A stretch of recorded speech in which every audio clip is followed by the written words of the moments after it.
Hello everyone.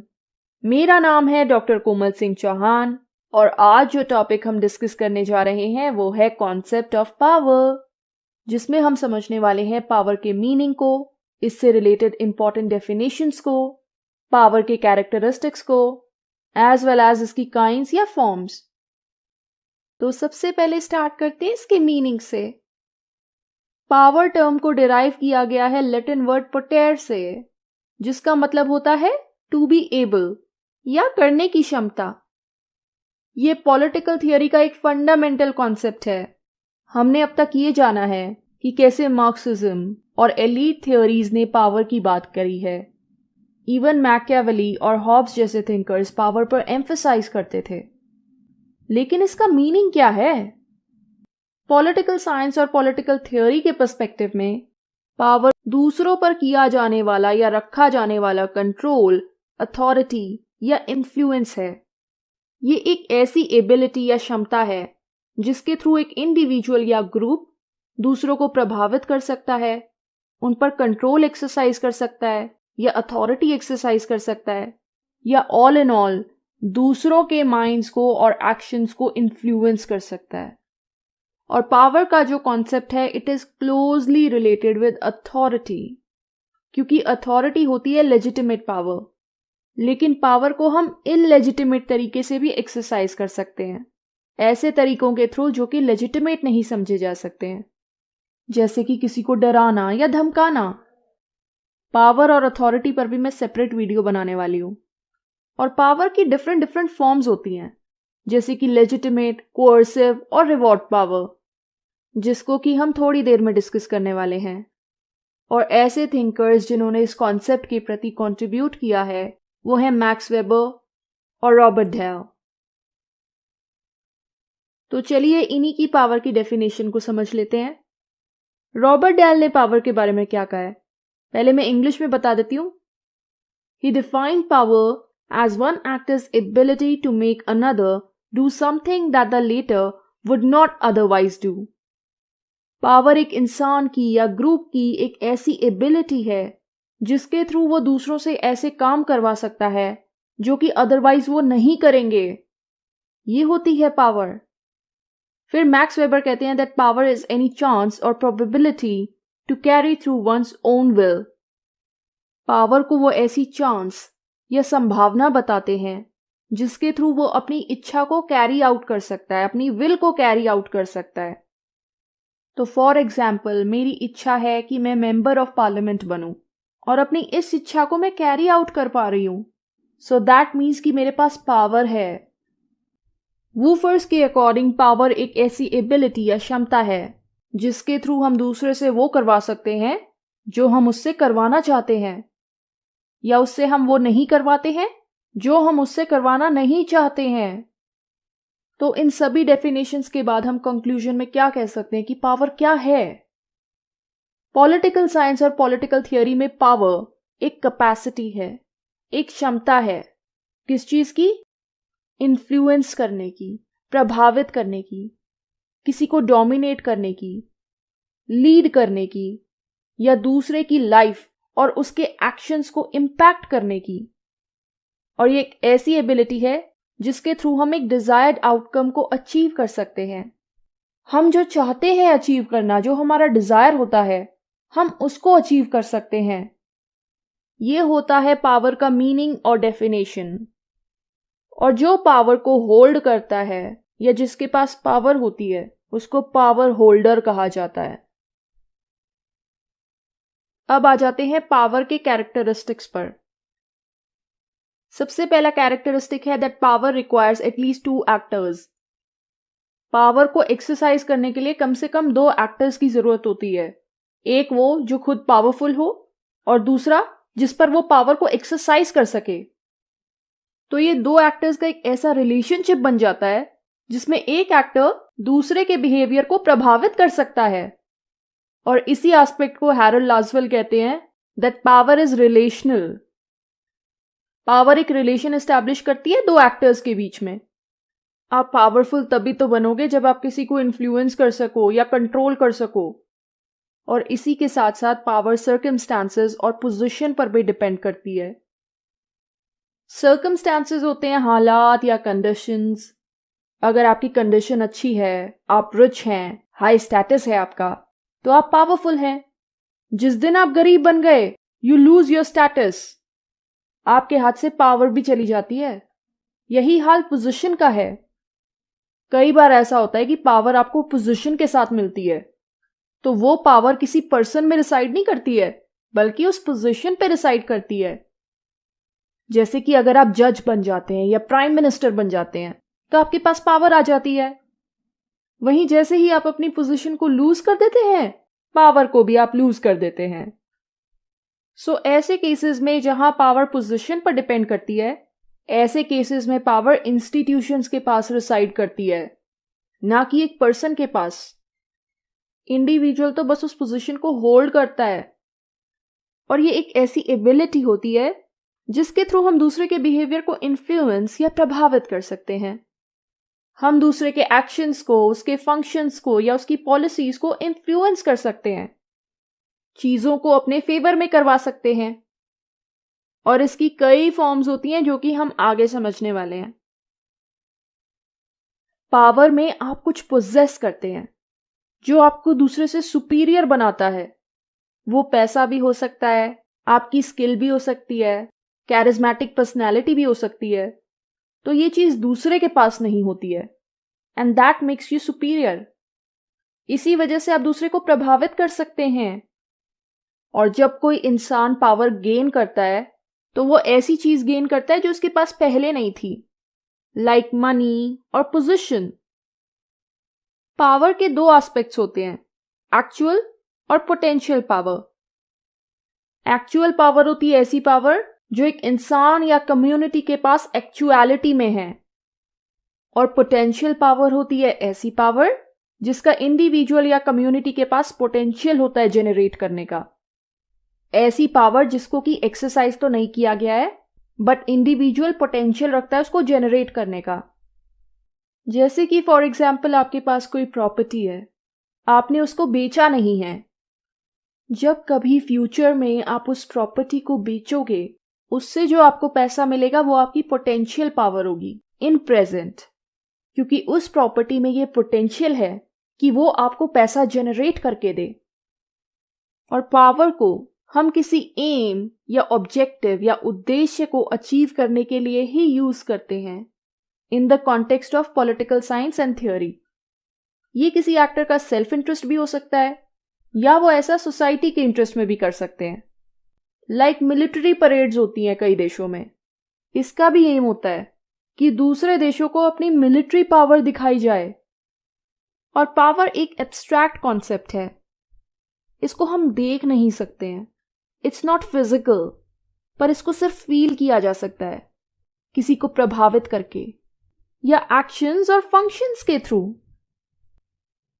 तो ये characteristics होते हैं पावर के in the context of political science and political theory. अब आ जाते हैं काइंड्स और फॉर्म्स ऑफ पावर पर, जिन्हें पावर की टाइप्स भी कहा जाता है। नाउ इसको कैटेगराइज करने के दो तरीके हैं।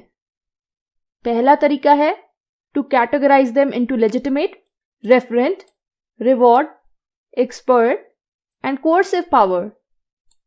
और दूसरा तरीका जिनके थ्रू पावर की टाइप्स को कैटेगराइज किया जाता है वो है into political, economic and ideological power. सबसे पहले समझ लेते हैं लेजिटिमेट पावर को। लेजिटिमेट होता है वैध। इस प्रकार की पावर को पोजिशनल पावर भी कहा जाता है, क्योंकि एक पोजीशन में रिसाइड करती है। ये एक पर्सन के पास इसलिए होती है क्योंकि वो एक पोजीशन पर होता है और उसके पास अथॉरिटी होती है पावर को एक्सरसाइज करने की, इसीलिए तो इसे लेजिटिमेट पावर कहा जाता है। तो जैसे कि पॉलिटिशियंस इसका एग्जाम्पल हैं, पुलिसमैन और जजेस भी इसका एग्जाम्पल हैं। तो ये पावर इंस्टीट्यूशंस या ऑर्गेनाइजेशंस की पोजीशन में रिसाइड करती है। जैसा कि मैंने पहले भी बताया था कि आज कोई पर्सन प्राइम मिनिस्टर है तो वो पावरफुल है, कल को उसी पोजीशन पर कोई और पर्सन होगा तो ये पोजीशन की पावर होती है। जिस पोजीशन पर उनको इलेक्ट या अपॉइंट किया जाता है, लेजिटिमेट पावर जिनके पास होती है वो अपने फॉलोअर्स पर एक प्रभाव रखते हैं, इन्फ्लुएंस रखते हैं, और सोसाइटी उनकी अथॉरिटी को एक्सेप्ट करती है क्योंकि वो लेजिटिमेट अथॉरिटी होती है। अगर प्राइम मिनिस्टर जो गवर्नमेंट को हेड करते हैं वो ये कहें कि हमें टैक्सेस देने हैं, तो जनता टैक्सेस देगी because they accept his authority. ये होती है लेजिटिमेट पावर। इसके बाद आती है रेफरेंट पावर। ये एक पर्सन के पास होती है। ये इंडिविजुअल की ऐसी पावर या एबिलिटी होती है जिसके थ्रू वो दूसरों को अट्रैक्ट कर सकता है और लोग उसके प्रति लॉयल हो जाते हैं, जैसे कि कुछ धार्मिक बाबा होते हैं। लोग उनकी बातों से इंप्रेस होते हैं, उनके फॉलोअर्स बन जाते हैं। तो इस प्रकार की पावर रखने वाला जो पर्सन होता है उसके पास एक करिश्मा होता है, एक करिश्माइक पर्सनालिटी होती है। उसके पास स्ट्रॉन्ग कम्युनिकेशनल स्किल्स भी हो सकती हैं जिससे लोग इंप्रेस हो जाते हैं। और इस तरीके की जो पावर है या एबिलिटी है ये यूजुअली देखी जाती है पॉलिटिशियंस में, यहां तक कि स्पोर्ट्स पर्सन्स में भी होती है या सेलिब्रिटीज में भी होती है। उनकी लुक्स की वजह से उनको एंडोर्समेंट्स मिलती हैं। कंपनीज को लगता है कि अगर ये सेलिब्रिटीज हमारे प्रोडक्ट्स को एंडोर्स करेंगी तो उनकी अच्छी बिक्री होगी। तो ये होती है रेफरेंट पावर। फिर आती है एक्सपर्ट पावर। ये होती है एक पर्सन की स्किल या एक्सपर्टीज की पावर। इसमें एक इंडिविजुअल किसी पर्टिकुलर स्किल की नॉलेज रखता है, वो उसका एक्सपर्ट होता है। तो अगर उस स्किल से रिलेटेड कोई प्रॉब्लम आती है वो उसका सोल्यूशन ऑफर करता है। लेकिन इस प्रकार की जो पावर है वो हाईली स्पेसिफिक होती है क्योंकि एक इंडिविजुअल किसी पर्टिकुलर स्किल की ही नॉलेज रखता है जिसमें वो एक्सपर्ट ट्रेंड या क्वालिफाई होता है। तो जैसे कि कोई पॉलिटिकल एक्सपर्ट है जो न्यूज चैनल्स पर आके एनालिसिस करता है, वो सिर्फ पॉलिटिकल मैटर्स का ही एक्सपर्ट है, उससे आप स्पोर्ट्स का एक्सपर्ट होने की उम्मीद नहीं रख सकते हो। तो ये एक पर्टिकुलर एरिया में पर्सन की स्किल होती है जो कि उसको पावर प्रोवाइड करती है। फिर आती है reward power which is very easy. ये होती है रिवॉर्ड्स की पावर। जब एक पावरफुल पर्सन के पास ये एबिलिटी होती है कि वो दूसरों को रिवॉर्ड्स दे सके किसी भी फॉर्म में, जैसे एक देश दूसरे देश को ग्रांट से नहीं दे सकता है, फाइनेंशियल हेल्प दे सकता है या कोई और बेनिफिट भी दे सकता है। इसके अलावा एक ऑर्गेनाइजेशन में एम्प्लॉय को गिफ्ट्स दिए जा सकते हैं, प्रमोशंस या इंक्रीज इन पे। ये होते हैं मटेरियल रिवॉर्ड्स। रिवॉर्ड पावर के थ्रू भी एक एक्टर दूसरे एक्टर को इन्फ्लुएंस करता है, उस पर अपना कंट्रोल एस्टैब्लिश करने की कोशिश करता है, क्योंकि रिवॉर्ड्स के थ्रू ये एक्सपेक्ट किया जाता है कि दूसरा पर्सन उनके प्रति ओबीडियंट रहेगा। तो जितना ज्यादा एक पर्सन का डिजायर होगा कि उसे रिवॉर्ड मिले, उतना ही ज्यादा रिवॉर्ड पावर का इम्पैक्ट होगा, क्योंकि वो पर्सन जो इन्फ्लुएंस हो रहा है वो किसी भी हद तक जाएगा इन रिवॉर्ड्स को हासिल करने के लिए, लेकिन ये तभी होगा जब उसमें डिजायर हो। ये होती है रिवॉर्ड पावर। इंटरनेशनल पॉलिटिक्स में यूजुअली इसे यूज किया जाता है रिच कंट्रीज द्वारा। फिर आती है coercive power. Now coercive power में नेगेटिव मेथड्स को यूज करके पावर को एक्सरसाइज किया जाता है। इसमें आप दूसरे के रिवॉर्ड्स को छीन भी सकते हो या उसके रिवॉर्ड्स को रोक सकते हो। सो इन रिवॉर्ड्स को खोने के डर से क्या होता है कि इंडिविजुअल्स पावर होल्डर के प्रति ओबीडियंस दिखाते हैं, उसकी बातों को ओबे करते हैं। इसमें थ्रेट्स और पनिशमेंट्स का सहारा भी लिया जा सकता है। लाइक अगर आपने ड्रंक ड्राइविंग करी तो आपको जेल जाना पड़ सकता है या आपको हेवी पेनल्टी देनी पड़ सकती है। लेकिन इस प्रकार की पावर का एक नेगेटिव एस्पेक्ट भी होता है कि अगर बार बार इस पावर को यूज किया जाए तो ये लोगों के बीच में पावर होल्डर के प्रति एक नफरत क्रिएट कर देती है, रिसेंटमेंट क्रिएट कर देती है, और ये भी हो सकता है कि वो उसकी अथॉरिटी को रेजिस्ट करने लगे। अब आता है सेकेंड वे जिसके थ्रू पावर की टाइप्स को कैटेगराइज किया गया है, और इसमें सबसे पहले आती है पॉलिटिकल पावर। पॉलिटिकल पावर होती है ऐसी पावर जो एक स्टेट में फॉर्मल और इनफॉर्मल ऑर्गन्स द्वारा होल्ड की जाती है। फॉर्मल ग्रुप्स में आते हैं legislature, executive, judiciary, the 3 organs of the government. ये पावर को कैसे एक्सरसाइज करते हैं? लॉज बना के, पॉलिसीज एंड डिसीजंस लेकर, तो इस प्रकार ये एक इफेक्टिव रोल प्ले करते हैं। लेकिन इसके साथ ही साथ डेमोक्रेटिक स्टेट में इनफॉर्मल ऑर्गन्स भी एग्जिस्ट करते हैं, which are in the form of pressure groups. इसके अलावा पब्लिक ओपिनियन, पॉपुलर मूवमेंट्स, ये सब एग्जाम्पल होते हैं इनफॉर्मल ऑर्गन्स के, क्योंकि इनके पास कोई फॉर्मल पावर तो नहीं होती है, पर ये डिसीजन मेकिंग प्रक्रियाओं को इन्फ्लुएंस या प्रभावित करते हैं। इसके लिए वो अलग अलग टैक्टिक्स का सहारा लेते हैं। यहां तक कि कुछ प्रेशर ग्रुप्स तो पॉलिटिकल पार्टीज जितने ही पावरफुल होते हैं, और सिर्फ नेशनल ही नहीं बल्कि इंटरनेशनल स्फेयर में भी डिसीजन मेकिंग को इन्फ्लुएंस कर सकते हैं। ये एबिलिटी रखते हैं डिसीजन मेकिंग, पॉलिसी मेकिंग और रूल मेकिंग की प्रक्रियाओं को प्रभावित करने की। फिर आती है इकोनॉमिक पावर, जो कि मटेरियल थिंग्स को पोजेस करने से मिलती है, लाइक रिसोर्सेज और टेक्नोलॉजी, या मीन्स ऑफ प्रोडक्शन और डिस्ट्रीब्यूशन को ओन करना। तो जिन भी एक्टर्स के पास इकोनॉमिक पावर होती है, जैसे कि बिग बिजनेस ग्रुप्स, वो पॉलिटिक्स को इन्फ्लुएंस करते हैं, अपने फेवर में पॉलिसीज बनवाने की एबिलिटी रखते हैं। इसके लिए ये पॉलिटिकल पार्टीज को फाइनेंशियल हेल्प भी प्रोवाइड करते हैं, और इसी वजह से ये स्ट्रांग पोजीशन होल्ड करते हैं। अगर उस पॉलिटिकल पार्टी की गवर्नमेंट बन जाती है, तो गवर्नमेंट को उन बिजनेस ग्रुप्स के फेवर में पॉलिसीज बनानी पड़ती हैं। तो इकोनॉमिक पावर का बहुत ही स्ट्रांग होल्ड होता है पॉलिटिक्स में। और फिर आती है आइडियोलॉजिकल पावर। जब आइडियोलॉजी का प्रयोग करके पावर को एक्सरसाइज करने की कोशिश की जाती है, उसे कहते हैं आइडियोलॉजिकल पावर।